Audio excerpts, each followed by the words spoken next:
Hello, viewers. Today I want to take a deeper dive into a question that was asked a couple times in the comments about am I a vegan or how I feel about veganism, especially in relationship to anti-natalism. And there is definitely an intersection between those two. So let me just first do a brief history of veganism as far as I understand it. There doesn't appear to be any vegan prehistoric or ancient cultures. There is vegetarian cultures. The Hindu approach, and on the subcontinent of India, with a long growing season and a high availability of lacto-ovo-vegetarianism, which is what they would be doing. They wouldn't be strict vegetarians, but they would also be consuming milk and milk byproducts. There's definitely evidence of that, and the ability to have a healthy lifespan and body on a vegetarian diet.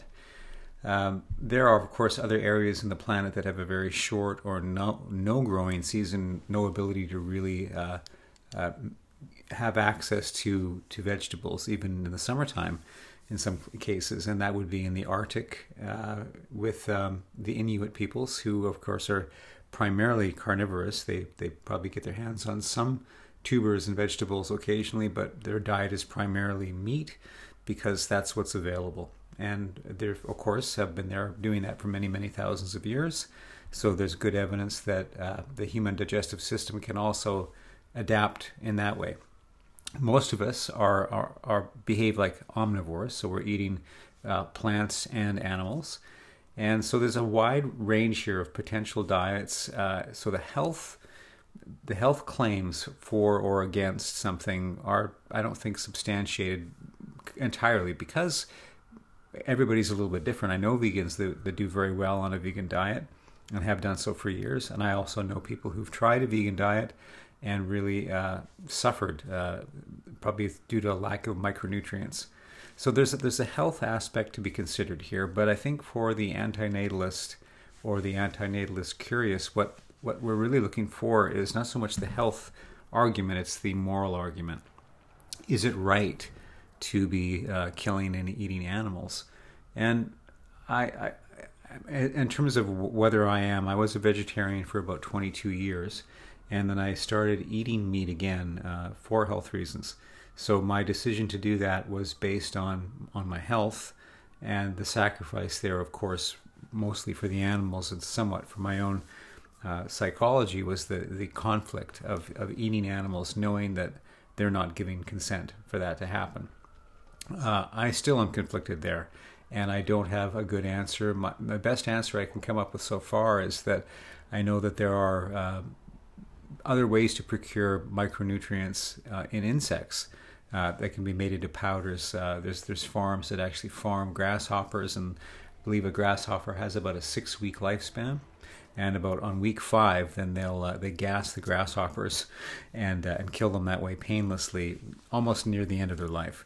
So that seems to be not a perfect answer, but a much better answer than animals in an abattoir. And of course, then that those micronutrients in the crickets can be refined and turned into things that can be added to food, so that we can gain the benefits of those micronutrients, even if we have a vegan diet. So that's something I'm definitely considering.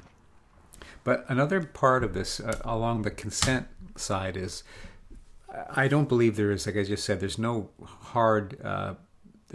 ground to stand on which you can claim humans have the authority or the right to eat other animals.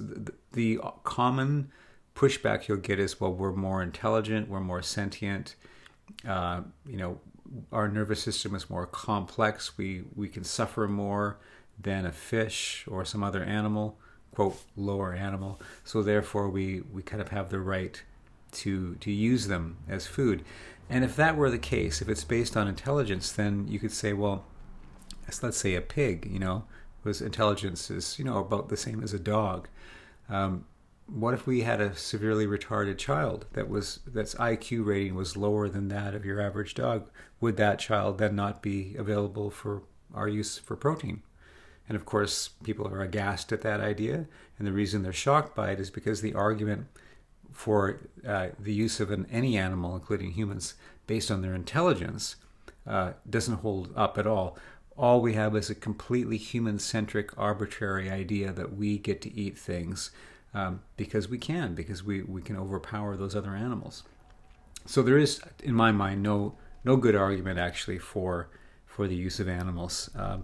But let me take this a next step further. So plants as well, they don't have a nervous system the same way that we do, but when you see a plant growing and thriving, you see a sunflower turning towards the sun to gain its strength and to grow, and drawing up energy from the soil in the form of nutrients, that being, that life form seems very strongly to want to thrive, survive, and reproduce in the same way that animals do. So if we took the argument for veganism a little bit further and said, okay, absolutely, we should not be using animals and consuming them because we can't gain their consent and they want their own lives. They would run away from us if they knew what we wanted. The same thing is true of the plant world. If the plant world knew what we wanted it to do with it, in terms of farming it and consuming it, it would also run away if it could. But it can't run away because it's planted in the ground, and it can't speak to us because it has no way of communicating. But still, noticing what it's doing, it would be very hard to imagine that being wants to be consumed. But where does that leave human beings? You see, this is where you get painted into a corner when people start to flee the argument for not on moral grounds, but for the grounds of self-survival. If we can't eat meat, animals, or plants, then what do we eat? And if there's nothing left for us to eat, then we starve and we die. So that's veganism, and that's the moral argument for it and the consequences of taking it as far as it possibly could go. I think to some degree, vegans, meat eaters, vegetarians, all of us are making compromises in order to survive. Now, where this intersects with anti-natalism, I think, is on the consent frontier. If we can't gain the consent of the unborn child to be born, my argument is then we shouldn't be doing that, even though I know the consequences are, could be the elimination of the human species. That I understand that, but the moral argument stands as it is, even though the consequences might be something that we don't want. When it comes to the use of animals, it's the same. It's the same argument. It's still an argument based on consent, not on the consequences.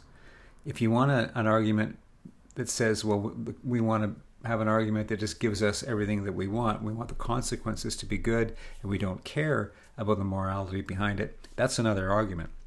What I'm talking about is, quote, what is right, what's the right thing to do in terms of empathy and the suffering of other beings. And the argument here would be the same for anti-natalism as it would be for eating anything.